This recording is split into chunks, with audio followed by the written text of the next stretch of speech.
The transport of oxygen in blood. कैसे oxygen transport होती है जब वो हमारे बॉडी में एंटर करती है।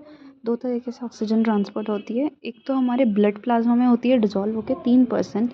एक 97% बचा हुआ जो होता है वो हमारे आरबीसी में जाता है, यानी कि the liquid part of blood. Liquid part of blood में तो ब्लड प्लाज्मा हो गया, और जो सॉलिड पार्ट है उसमें आरबीसी है, उसमें वो बाउंड होके उसके बाद वो आरबीसी में क्या होता है, हीमोग्लोबिन, ठीक है, रेड पिगमेंट, उससे ये बाउंड हो जाती है और ऑक्सी हीमोग्लोबिन बना लेती है। अब ये तो हो गया 3% ब्लड प्लाज्मा, 97% आरबीसी में हीमोग्लोबिन के साथ अटैच होकर ऑक्सी हीमोग्लोबिन बना लेती है। 4 molecules oxygen are carried by 1 haemoglobin. अब ऐसा क्यों?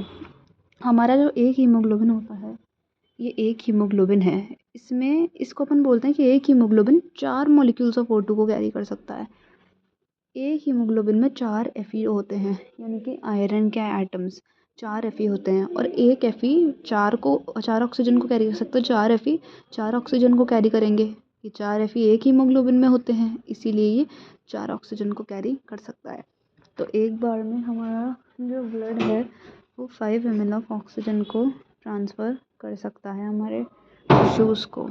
अब यहाँ पे मेन चीज़ आती है हमारा जो ऑक्सीजन डिसोसिएशन कर्व है, यानी कि ऑक्सीजन का टूटना। अब यहाँ पे अपन 2 सिनारियो देखेंगे। एक तो भाई हमारा जो टिश्यूज़ की बात करते हैं एक बार के लिए हम, और एक बार हम हमारे ब्लड वेसल की बात करते हैं। ये हमारे टिश्यू है और ये हमारे ब्लड वेसल है। ये क्या है, हमारे ब्लड वेसल्स है, ठीक है। अब देखो, अब नॉर्मली क्या होता है, सबसे पहले कंडीशन में आपको एक कर्व समझा रही हूँ। ये जो नॉर्मली होता है टिश्यू होते हैं, उनके पास क्या होता है, नॉर्मली टिश्यू जो होता है उसमें अपना ऑक्सीजन कम होता है, ऑक्सीजन कम होगा। और ब्लड वॉल्यूम, आपके ब्लड वेसल्स है, ये ब्लड वेसल्स बह रहे हैं, इनमें तो ज़्यादा होगा ना ऑक्सीजन, क्योंकि आपने अभी ऑक्सीजन ले लिया, इनहेल कर लिया, तो आपके ब्लड में जा रहा है वो, तो आपकी यहाँ पर ज़्यादा होगा, ऑक्सीजन ज़्यादा होगा। मैं कह सकती हूँ कि ये सैचुरेटेड है, आपके ब्लड वेसल्स सैचुरेटेड है, यानी कि इसमें ऑक्सीजन ज़्यादा है, हाई सैचुरेशन है, कॉन्सेंट्रेशन है बेसिकली ज़्यादा, सैचुरेशन मतलब कंसंट्रेशन ज़्यादा है।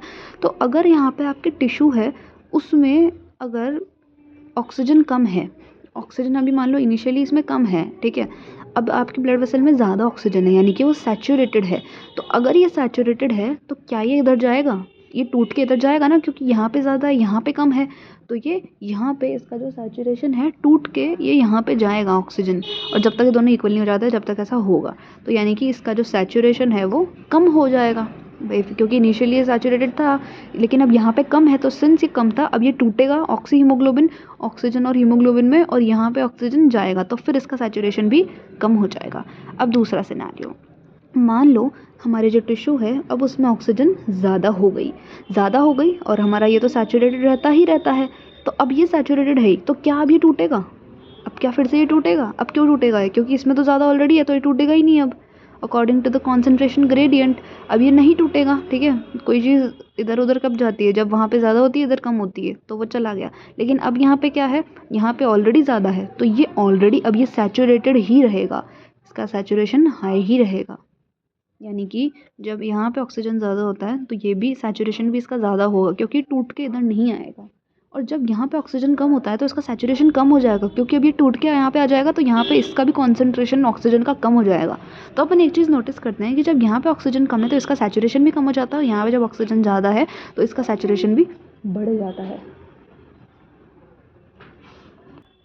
तो यही चीज़ हम ग्राफ के फॉर्म में देख रहे हैं कि ये हमारा टिश्यू में है, यानी कि टिश्यू में कितना ऑक्सीजन है, और यहाँ पे सैचुरेशन ऑफ हीमोग्लोबिन है हमारे ब्लड वेसल्स में। हम एक चीज़ देख रहे हैं, मान लो ये 5 है इनिशियली, हमारे जो टिश्यू है उसमें ऑक्सीजन का लेवल है 5, PO2 मतलब उसमें कितना ऑक्सीजन प्रेजेंट है, ठीक है।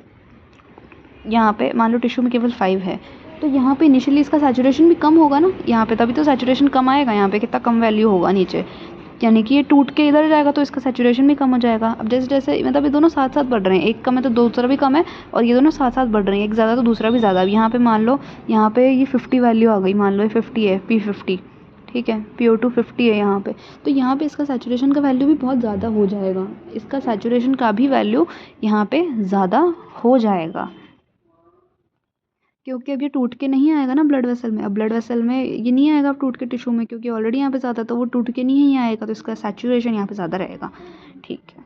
इसी को अपन ने कहा है बोहर इफेक्ट। इसको अपन शेप को कहते हैं सिग्मोइड कर्व। इस शेप का जो सिग्मोइड कर्व होता है, ये अखियों बिछाई मैंने तेरे लिए, दुनिया भुलाई मैंने तेरे लिए। तो मेनली ये दो किस्म को देखने को मिलता है। जब PO2 लेस होता है तो हीमोग्लोबिन का बाइंडिंग जो होता है वो भी कम हो जाता है और उसका सैचुरेशन भी कम हो जाता है, वो टूट टूट के उधर जा रहा है। और जब PO2 टिश्यू में ज़्यादा होता है तो हीमोग्लोबिन का बाइंडिंग और सैचुरेशन भी ज़्यादा होता है हमारे ब्लड वेसल्स में भी। ठीक है।